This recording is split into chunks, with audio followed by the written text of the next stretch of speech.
vaskesnya, jadi waktu SMS pendaftaran dia milih di Denpasar 1. Untuk sesi kita buka sesi pertama itu satu sesi aja 15 orang. Hari ini kita ngambil cuma satu sesi, setiap hari kita satu sesi aja. Iya.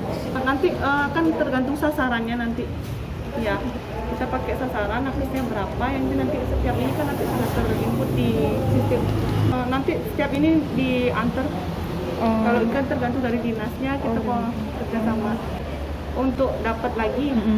Nanti dikirim lagi kalau misalnya kita kan konfirmasi sama dinasnya. Jam 11 sampai jam 1 hari Senin sampai Kamis. Jumat Sabtu jam 10 sampai jam 12. Tergantung tutup kita tutup pelayanannya.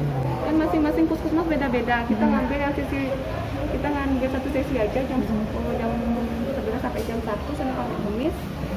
Terus Sabtu karena hari pendek, Sabtu jam 10 sampai jam 12. Nggak boleh karena ada faktor komorbid kan juga. Pokoknya ada faktor penyakit penyerta kita nggak boleh. Selain tensi tinggi apa lagi Bu yang tidak boleh? Manis, habis itu HIV kan nanti di aplikasi sudah ada untuk screeningnya.